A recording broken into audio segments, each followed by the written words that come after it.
Boa noite, meninas. Boa Boa noite. noite. Boa noite. Hoje a gente, dando continuidade no nosso estudo aqui do livro Coração do Yoga, chegamos no capítulo 12. O mundo existe para nos libertar. Como a gente viu no último capítulo, a gente não pode simplesmente, né, que falava sobre os yamas e niyamas, a gente não simplesmente chega, por exemplo, e domina a rinsa, né? Que seria o primeiro, a não violência. E aí, depois que está tudo dominado, a gente passa para Satya, faz a mesma coisa. Satya, que é a verdade, domina tudo e segue. É, Aqui nesse capítulo, ele discute, né, como é um processo gradual e conjunto. A gente vai pegando as nuances, de tudo que a gente vê, né, a partir do processo do yoga, onde a gente vai se centrando e tudo mais. Aqui ele faz uma analogia com um termo que ele chama de anga, que tudo se desenvolve ao mesmo tempo. Ele faz uma associação com um feto, por exemplo, que ele não cresce primeiro um braço, depois uma perna, depois a cabeça, ele vai crescendo todos os membros ao mesmo tempo. E assim, é, é esse processo, né, de desenvolvimento que a pessoa que começa a praticar o yoga tem também. E aí ele finaliza a introdução, antes de entrar na parte mais descritiva do livro, falando que o Yoga Sutra usa o termo Angra para os 8 membros do yoga, que Patanjali se refere coletivamente como Ashtanga, que são os conceitos complementares, além dos que a gente viu aqui até agora. E é isso que o livro continua a desenvolver daqui para frente. E depois dos asanas, dos pranayamas, dos yamas e niyamas, a gente tem o pratyahara, que ahara significa nutrição, e pratyahara vai significar essa nutrição que ela vem de dentro, como se fosse de dentro. A gente para os nossos sentidos, eles não dependem mais dos estímulos externos. Então, por exemplo, a gente sempre vai, a nossa visão sempre vai se sentir atraída pela luz. Mas nesse estado a gente não vai depender da luz. A gente vai se nutrir de algo mais profundo. Então, esse não é um estado é um estado natural, né? Não é uma coisa forçada, é um estado espontâneo. E geralmente pode acontecer numa meditação, quando a gente foca quando a gente está com um foco único na nossa respiração ou em algum objeto de meditação, sendo ele externo ou interno, e isso é o que vai puxar os nossos sentidos. Então a gente não vai estar, por exemplo, numa meditação, a gente vai deixar de perceber que o nosso pé está doendo. Às vezes o nosso pé ele está formigando ali, ele está dormente, e a gente para de sentir isso, porque a gente está tão absorvido no estado da meditação, nesse fluxo, né, na nossa respiração, em algo que vem de dentro, que a gente para de notar isso, né? E isso é como se fosse essas coisas que puxam a nossa atenção são como véus. E quando a gente está com foco único, é como se elas fossem saindo, elas fossem perdendo lugar para algo, para uma estabilização maior que não mais deixa a gente vulnerável aos estímulos externos. E os estímulos, é bem legal aqui um ponto que ele traz, os sentidos nos seduzem a desenvolver desejos de todos os tipos. Então, uma coisa puxa a outra, né? A gente não passa, a gente deixa de se seduzir por todos os estímulos, né? Então, a gente, por exemplo, vai ter uma tendência menor a querer comer um chocolate, porque a gente sabe que aquele chocolate ele vai ser muito palatável, que vai ali naquele momento satisfazer o nosso desejo. Então, a gente fica menos vulnerável a esses estímulos externos. E os próximos também, eles interferem bastante em como a gente entra nesse estado de Pratyahara, que é o Dharana, o Dhyana e o Samadhi. Sim, Rafa, e complementando essa explicação da Rafa, né, o primeiro que ele traz aqui no livro é o Dharana, que é sustentar a concentração ou foco de atenção em uma única direção. Tudo isso que a Rafa veio falando aí, da gente tentar diminuir esses vieses, né, que a gente tem de distração, o Dharana traz muito isso para a gente, que é a gente focar a nossa atenção em um ponto só. O livro, ele traz aqui uma explicação que eu gostei bastante, que é a gente imaginar um campo de um agricultor, por exemplo, quando ele vai ser irrigado, ele tem ali digamos, um reservatório de água, e ele liga vários canais para irrigar o campo dele. E se tiver um desses canais um pouco mais fundo do que os outros, né, esse canal ele vai puxar mais água, ele vai focar mais e vai levar mais água para aquela direção, né? E o Dharana traz muito isso para a gente dispersar um pouco os outros canais, né, e focar apenas em um, a gente vai levar mais concentração para esse canal. E é isso que a gente busca no Dharana, né, a gente tirar um pouco essas distrações que a gente tem, né, da nossa mente, e levar para um ponto só de concentração. Né, ele diz aqui que no livro que o Dara, né, a gente criar condições mentais da gente se livrar um pouco das nossas distrações. A nossa mente está o tempo todo trabalhando, né, a gente está aqui, a gente começa a pensar na próxima coisa que a gente vai falar, no que a outra pessoa vai falar, a gente está o tempo inteiro com a nossa mente tentando nos levar para outro caminho. E o Dharana é esse exercício que a gente faz de levar a nossa concentração para um ponto único, né, é um caminho aí para a gente começar a exercitar a nossa concentração para meditação. Eu tenho bastante dificuldade nesse ponto, né, e o livro traz aqui que o legal é a gente começar com coisas simples, né, pega uma imagem ou algo que para você seja simples e tenta focar só nessa imagem, né, numa vela ou em algo que te traga mais para o foco, né, sem buscar alguma imagem que te leve para distrações. Busca uma imagem mais simples, que não te leve a distrações, fique tentando focar nessa imagem, né? Toda vez que a sua atenção desviar, volta ela para esse objeto, e assim a gente vai treinando esse exercício de focar a nossa atenção. Esse é o primeiro exercício aí, que é o Dharana. Continuando aqui, né, o Diana, né, seria ele traz no livro muito esse contraste entre Dharana, que é o que Carol acabou de explicar, com o que seria Diana, né? Então, Dharana seria esse para onde a mente se move numa direção. E o Diana seria esse rio. Eu uma vez li em um livro que não tem assim uma tradução certa do que seria Diana, né? Não tem uma palavra em português que traduza Diana. O que seria mais próximo de Diana seria meditação, mas meditação no sentido do verbo intransitivo, sabe? Que não precisa de algo, porque quando a gente fala meditação, meditar em quê, né? Já puxa aqui aquele objeto ali, o objeto direto, né? E ele traz no livro essa questão de não precisar, né? De ser um verbo intransitivo, né? A meditação nesse sentido de não precisar de algo.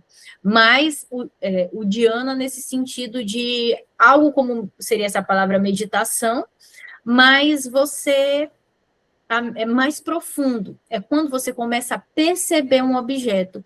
Ele não diz exatamente o que seria esse objeto aqui no livro, né? Eu não consegui identificar, mas acredito, né, pelo estudo do yoga, que seria mais no sentido do silêncio. Esse objeto que a gente consegue perceber é o silêncio, começa a ter uma conexão, além de perceber, né, com o Dharana, a gente tem essa conexão, que aí ele fala que o Dharana é o contato, e o Dhyana seria essa conexão, então seria como se fosse algo mais profundo, né? Talvez por isso associado ao nome aí de meditação. E logo em seguida, o livro traz Samadhi, né, que juntamente com Dharana e Dhyana, é um conceito que, às vezes, é um pouco complicado a gente explicar com palavras, porque é muito da ordem do experienciar, do viver, né? São estados que a gente vivencia, experiencia de acordo com o que a gente vai condicionando a nossa mente. Enquanto, né, o Dharana é a gente encontrar um objeto e direcionar a nossa atenção para ele, né? Conseguir manter o foco só nele. O Dhyana, você está tão identificado com aquele objeto que você passa a trocar energia com ele, o Samadhi, ele explica aqui que é como se você fundisse com aquele objeto motivo, né, da sua concentração. E aqui ele fala, né, que aí você já não tem mais nome, profissão, uma história, você simplesmente é aquele objeto, né, motivo da sua meditação. Então é como ele descreve aqui, como se fosse uma única unidade, como se acontecesse uma fusão mesmo, e a gente passasse a ser esse objeto, né, para o qual a gente está meditando. Ele até tem um exemplo no livro, onde tem 3 tempos, né, em Dharana, tá, um objeto, só uma setinha reta para o outro, que é a questão do foco. No segundo, um objeto ligado com setas para um lado e para o outro, que é a questão da conexão, e no Samadhi, um objeto fundiu mesmo com o outro, né? A gente se torna parte daquilo. E é interessante aqui que ele vem dizendo em seguida, né? Pratyahara, Dharana e Dhyana e Samadhi não podem ser praticados, é uma coisa que a gente conquista, né? A gente se prepara, vai pouco a pouco até estar, né? Experienciar esse sentido. Não é uma coisa de falar assim, eu vou estar agora em Dhyana, por exemplo, né? A gente tem que ir se preparando. E a melhor forma de fazer isso é começando, né, com os asanas, que são as posturas do yoga, o pranayama, os exercícios de respiração, porque são esses exercícios que vão pegar, né, a atenção da mente e conseguir direcionar para esse objeto, para o qual a gente está meditando, para onde a gente está querendo focar. Então, não é uma coisa. Aqui ele coloca um apontamento bem interessante, né? Que ele fala, quando uma pessoa diz, estou meditando, na verdade ela está querendo dizer, eu estou me preparando para a dhyana, né? Eu estou tentando entrar nesse estado que vai possibilitar alcançar, né? Vivenciar, experienciar o que seria dhyana. E a partir disso que vocês falaram, né? A gente chega no Samyama, porque esses 3 juntos, Dharana, Dhyana e Samadhi, depois desse contato que a Carol falou, dessa conexão que a Tá falou, e dessa dissolução que a Natan falou, acontece um aprofundamento tão grande no objeto, e não estou falando de objeto físico, né, esse objeto de meditação, que a gente passa a entender profundamente aquilo. Então, como se a gente... O livro até dá o exemplo das estrelas, né? Então, para você entender as estrelas, se você meditar sobre as estrelas, se você observar as estrelas tão profundamente, você vai passar a saber tudo sobre elas. Então, você vai perceber o movimento que ela faz no céu, como elas interagem com as fases da Lua, tudo que acontece que envolve as estrelas, você... A partir dessa investigação super profunda de uma vida, você vai saber muita coisa sobre as estrelas. Então, isso também acontece sobre outros aspectos, né? Então, a partir dessas 3 coisas, você chega em Samyama, que é essa investigação super profunda que te mostra, que te revela muitas coisas sobre aquilo. Sim, e complementando tudo isso que a gente falou até agora, né? Como o Natan disse, é difícil da gente explicar em palavras algo que é de sentir, né? É experiencial. Então, tudo que a gente está falando aqui foi experienciado, né, por antigos yogis, e a gente está tentando explicar em palavras. Mas não é tão simples assim, porque eles sentiram, né? Eles vivenciaram isso realmente por experiência deles. E o último aqui que a gente vai falar é o Kaivalya, que é traduzido como a liberdade interior total, né? Como a gente falou que é uma experiência que a gente tem, né? Não é algo tão simples de explicar, mas é quando você está livre de todo sofrimento, de condicionamentos mentais, de ilusões, né, na mente, porque a gente pensa muito e a gente deixa o nosso pensamento guiar nossas ações, né? E esse Kaivalya é quando a gente já está livre dos pensamentos, a gente não se identifica mais com o que a gente pensa, os nossos condicionamentos.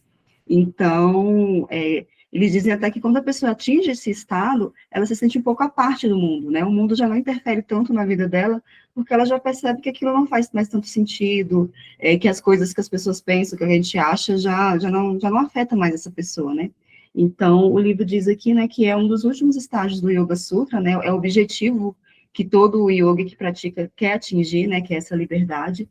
E a gente pode dizer que, em termos práticos, né, como diz o livro aqui, que a gente vai ter menos apego, mais clareza, mais paz interior. A gente não vai depender tanto das circunstâncias externas para tomar as decisões da nossa vida, porque a gente vai estar livre disso, né? E é uma sensação de profunda autonomia e presença. É o estágio que a gente atinge aí no último, depois que a gente passa por todo esse processo aí que a gente explicou até agora, de meditação, de dhyana, samyama, a gente vai atingir esse Kaivalya, que eu acho que ninguém aqui ainda conseguiu atingir. A gente vem buscando isso, mas ainda a gente não atingiu, né?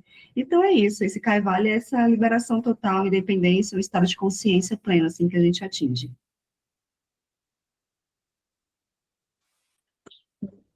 Então, a gente fecha aí o capítulo 12 e vamos continuar, né, no capítulo 13, né?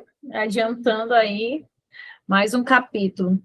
E o capítulo 13, ele é intitulado As Qualidades da Mente, né? Então, enquanto no capítulo 12 a gente estudou aí, né, esse desenvolvimento da mente, a gente aqui vai entender um pouco dos níveis da mente, né? Então, no capítulo anterior, né, que a gente estava estudando agora, né, o 12, ele vem muito para buscar esse lugar do Niroda, né, que é o silêncio. Então, a gente estudou, né, desde o início realmente do livro, essa busca pelo Niroda. Então, Patanjali, os Yoga Sutras, tudo isso vem buscando, através do yoga, buscar esse lugar de silêncio.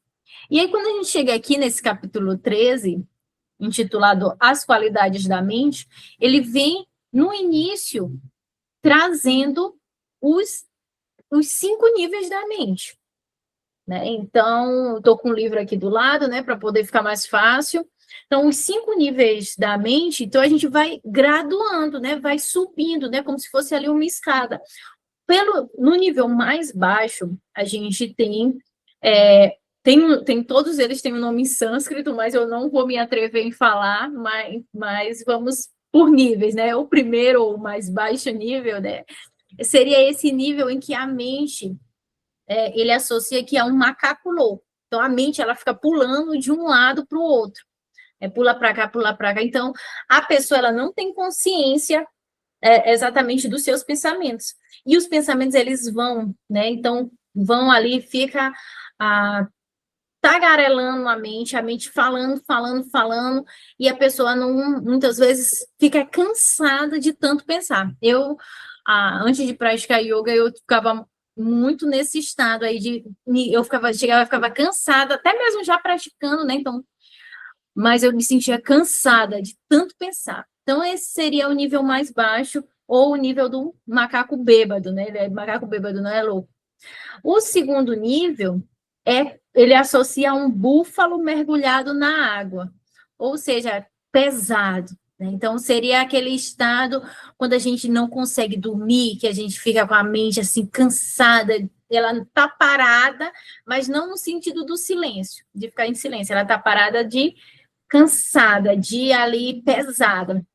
Ou também ele dá exemplos de pessoas que tomam medicamentos, ou alguém que passou por um trauma, uma morte de alguém, então a mente, ela para ali, né? Então tá pesada. Seguindo, vamos para o terceiro nível. Esse aqui, ele diz que é o nível mais comum, né? Talvez as pessoas estejam aí, se identifiquem, assim como nós. Então, existe um certo estado, assim, de consciência, mas a gente passa entre a autoconfiança e a insegurança. Então, vai ocorrendo essas dualidades. Uma hora eu estou feliz, outra hora eu estou triste. Agora eu quero uma determinada coisa, agora eu não quero mais, né? Aí eu vou fazer isso, não quero fazer. Né? Então, é essa mente que fica mais dual. O quarto nível já é esse que a Carol explicou sobre o Dharana, né? Então, existe pouca distração, né? A mente, ela já está mais clara, com a prática do yoga, a gente vai conseguindo alcançar esse nível, né? Então, vamos praticar o asana, praticar pranayama, a gente consegue chegar nesse nível aí do quarto nível. Seria próximo aí do que seria que a Carol explicou do Dharana. E o quinto, e o nível mais elevado, que é o que a gente está estudando aqui desde o início, né, o lugar do silêncio, esse silêncio interno, né? Então, aqui está relacionado à parte de dentro da pessoa, né? Quando chega nesse último nível, né, que é um nível, né, aí vamos dizer assim, mais do que o faixa preta aí, né, do karatê. Então, a mente, ela já está consciente, é uma mente que vai operar nesses níveis, ela está muito vinculada com a atenção. Então, é esse lugar da mente que ela se une com a unidade, né? Então, é realmente o silêncio. Ele descreve aqui no livro também que esse Niroda, né, que é essa atenção plena, ela é até um pouco difícil de ser explicada, assim, porque é um conceito muito complexo. O que seria, né, esse foco total, essa atenção plena? No livro ele traz um exemplo de quando ele tem que falar, por exemplo, numa palestra para várias pessoas sobre esse conceito de Niroda mesmo. E logo vem surgindo na mente várias abordagens de como ele poderia abordar isso, e aí começa a causar uma confusão. Então, o que ele faz? Ele foca exclusivamente no conceito de Niroda, o que seria o Niroda. Então, a mente é direcionada, a atenção, né, é direcionada apenas para aquele conceito. Então, quando ele pensa só naquilo, ele direciona a atenção só para aquilo, ele vai conseguir falar com mais tranquilidade, sem insegurança, porque é um canal direto, sem ter que se preocupar com variáveis, com estímulos externos. E ele diz que, através disso, né, quando a gente foca numa coisa só, fica até mais fácil responder a perguntas que talvez um participante da palestra faça, porque ele está identificado apenas com aquele conceito, né? A gente se blinda. Aqui ele diz que uma tradução próxima do que seria Niroda seria envelopar, né? Como se envelopasse a mente apenas para aquele conceito, para aquele assunto. Então, ele consegue falar sobre aquilo com mais tranquilidade, até quando alguém faz alguma pergunta, né? Que não está dentro de um script.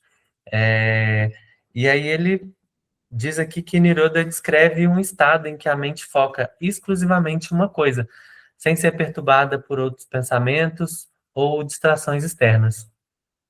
E é importante, continuando nesse assunto de Nirodha, é importante a gente saber que isso é um exercício, é um treinamento, né? A gente não vai escolher limitar ou restringir, embora esse seja também um significado de Nirodha, né? Que é limite ou restrição.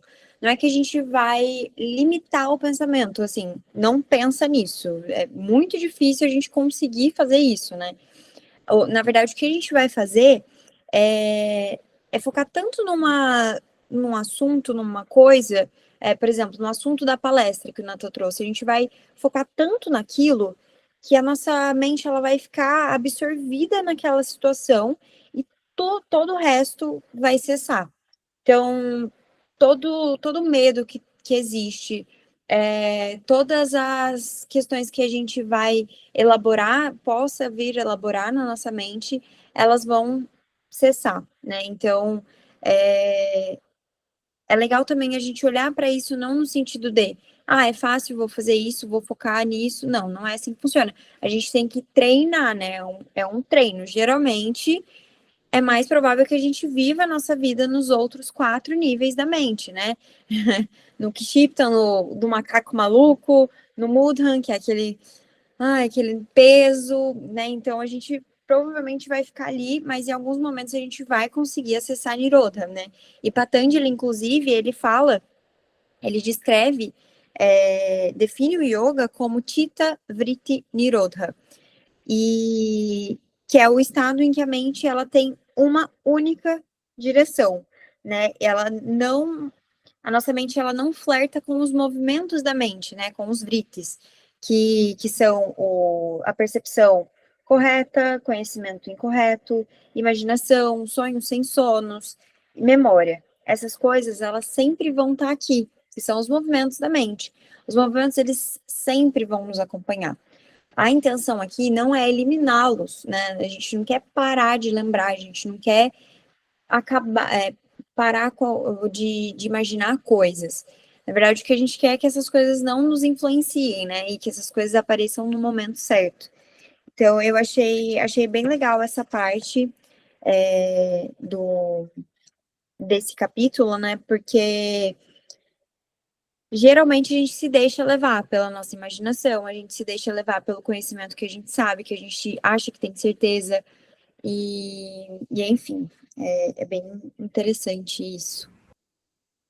Sim, e como a Rafa falou, isso tudo é um processo, né? É um passo a passo que a gente vai seguindo e que a gente consegue eliminar aí um pouco, não eliminar, né? Como a Rafa falou, isso vai estar sempre seguindo a gente, mas a gente consegue utilizar as ferramentas do yoga para diminuir um pouco esses movimentos mentais. E é por isso que o yoga, ele tem tantas ferramentas, né? A gente tem a prática de asana, que são as posturas, tem meditação, tem canto de mantra para quem tem mais essa afinidade com mantras, tem vários mecanismos que a gente pode utilizar para tentar diminuir um pouco esses movimentos mentais e utilizar a nossa mente para levar a gente a ter ações mais corretas, né? A ter ações mais coerentes com o que a gente quer na nossa vida. Então, assim, nós somos seres únicos, né? Então, não é a mesma coisa que vai funcionar para mim, vai funcionar para a Rafa. Muitas vezes, a prática de meditação, para mim, se eu estiver muito agitada, vai me deixar mais agitada ainda. Talvez eu fazer uma prática de asana, ou alguma outra coisa que me leve para um estado de mais centramento mental mesmo. Então, assim, por isso que o yoga existe várias ferramentas. A gente vai experimentar várias, vai ver qual que está fazendo mais sentido para a gente. Muitas vezes é um pranayama, né, um respiratório, é uma prática de asana, é canto de mantra, enfim. E a gente vai utilizando dessas ferramentas para tentar encontrar aí um centramento e diminuir um pouco esses movimentos mentais que a gente veio explicando aqui durante esse capítulo. Então é isso, eu gostei muito desse capítulo também, né, ele é bem teórico, mas eu acho que conversa um pouco com tudo que a gente vem falando aqui no livro, da gente trazer um pouco mais de centramento para nossas ações do dia a dia. Alguém mais quer complementar com alguma coisa? O que acharam desse capítulo? Sim, verdade, Carol. E os dois capítulos, né, tanto o capítulo 12, né, o mundo existe para nos libertar, né, que fala aí dos 8 membros do yoga, né, então, ou melhor, na verdade, vai concluindo, né, esses 8 membros. A gente também tem aqui, né, as qualidades da mente, no capítulo 13. São 2 capítulos que acabam se completando, né, se complementando, mas, ao mesmo tempo, é muito conteúdo.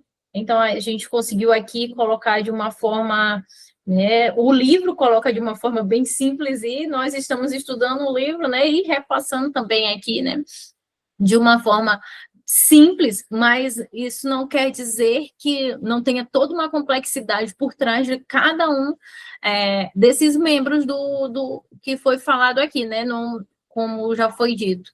É difícil a gente colocar em palavras, né, aquilo que tem o lugar de silêncio, né? Então, é difícil a gente colocar tudo isso em palavras, né? Mas